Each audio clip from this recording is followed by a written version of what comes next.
గత ప్రభుత్వ తప్పిదాలను సరిచేసుకుంటూ నీటి పారుదల రంగాన్ని గాడిలో పెడుతున్నామని మంత్రి నిమ్మల రామానాయుడు తెలిపారు. ఈ రోజు ఆయన మీడియా సమావేశంలో మాట్లాడుతూ ఇరిగేషన్ ప్రాజెక్టులు, ఖరీఫ్ సన్నద్ధత తదితర అంశాలను వివరించారు. ఈ సందర్భంగా మంత్రి రామానాయుడు మాట్లాడుతూ వందలు వేల కోట్ల రూపాయల ఖర్చుతో నిర్మించిన ప్రాజెక్టులను గత ప్రభుత్వం సరైన నిర్వహణ లేకుండా గాలికి వదిలేసిందని విమర్శించారు. వైసీపీ ప్రభుత్వ హయాంలో కాలువల్లో తటా మటి తీయకపోగా షట్టర్లు, డోర్లు, గేట్లకు మరమ్మతులు చేయలేదని, కనీసం గ్రీజు కూడా పెట్టలేదని దుయ్యబట్టారు. కూటమి ప్రభుత్వం అధికారంలోకి రాగానే జూన్ నెలలో 90 కోట్లతోనూ, సెప్టెంబర్లో అత్యవసర పనుల కింద 326 కోట్ల రూపాయలతోనూ నిర్వహణ పనులు చేపట్టారు తెలిపారు. ఇరిగేషన్ నిర్వహణ పనులు, మరమ్మతుల కోసం సీఎం చంద్రబాబు 344 కోట్ల రూపాయల నిధులు మంజూరు చేశారన్నారు. తూడు, గుర్రపుడెక్క, పూడికతీత వంటి అత్యవసర పనులు 7 రోజుల్లో పూర్తయ్యేలా షార్ట్ టెండర్లు పిలవాలని ఆదేశించామని మంత్రి తెలియజేశారు.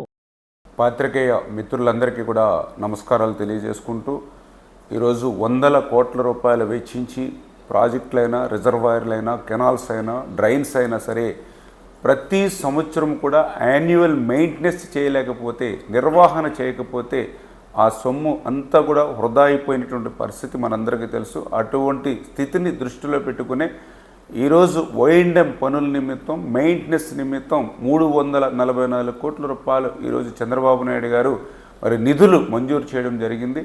ఈ యొక్క నిధులతోటి ఈ యొక్క అత్యవసరమైనటువంటి పనులు ఏవైతే ఉన్నాయో, పర్టికులర్గా ఆ వీడ్ రిమూవల్, ఆ తూడు, గొరబడెక్క వంటి వీడ్ రిమూవల్ కానీ, అదేవిధంగా ఎమర్జెన్సీలో ఎక్కడైతే డీసిల్టింగ్ ఉందో అవి కానీ, ఈ పనులు కూడా 10 లక్షల రూపాయలు దాటి ఉంటే ఆ టెండర్స్ కూడా మళ్ళీ కాలయాపన లేకుండా షార్ట్ టెండర్ 1 వీక్లోనే పూర్తి అయ్యేటువంటి విధంగా కూడా ఆదేశాలు ఇవ్వడం జరిగింది.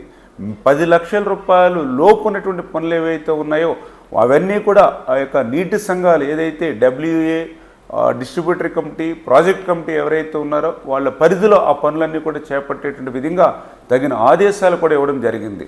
ఎందుకంటే గతంలో 5 సంవత్సరాల వైఎస్ఆర్సీపీ పాలనలో ఈ మెయింటెనెన్స్ పనులన్నీ కూడా గాలికి వదిలేసినటువంటి పరిస్థితుల్లో, 5 సంవత్సరాల్లో ఎక్కడ కూడా ఒక తట్ట మట్టి తీయనటువంటి పరిస్థితుల్లో, 5 సంవత్సరాల్లో ఎక్కడ కూడా డోర్సు, షట్టర్సు, రోప్స్ వంటి వాటికి మరమ్మతుల మాట నుంచి కనీసం గ్రీజు పెట్టి కూడా మెయింటెనెన్స్ చేయలేనటువంటి స్థితిలో ఏదైతే విధ్వంసకరమైనటువంటి ఇరిగేషన్ వ్యవస్థ ఏదైతే చేర్చారో దాన్ని మళ్ళీ సరిదిద్దుకుంటూ, అంటే గత ప్రభుత్వం చేసినటువంటి తప్పులను ఒక్కొక్కటి సరి చేసుకుంటూ ప్రభుత్వం అధికారంలోకి వచ్చిన తర్వాత జూన్ నెలలో, ఎందుకంటే గత ప్రభుత్వం వీడ్ రిమూవల్ కూడా మర్చిపోతే అప్పటికప్పుడు జూన్ నెలలో 90 కోట్ల రూపాయలు రిలీజ్ చేసి ఆ వీడ్ రిమూవ్ కానీ, అదేవిధంగా అత్యవసర పనుల నిమిత్తం డిజాస్టర్ మేనేజ్మెంట్ నుంచి 324 కోట్ల రూపాయలు నిధులు మంజూరు చేసి ఆ పనులు జరపడం కానీ, మళ్ళీ ఈరోజు 344 కోట్ల రూపాయలు అక్షరాల ఈ యొక్క ఓఎండ్ఎం మెయింటెనెన్స్ నిమిత్తం ఈరోజు నిధులు మంజూరు చేయడం అని అంటే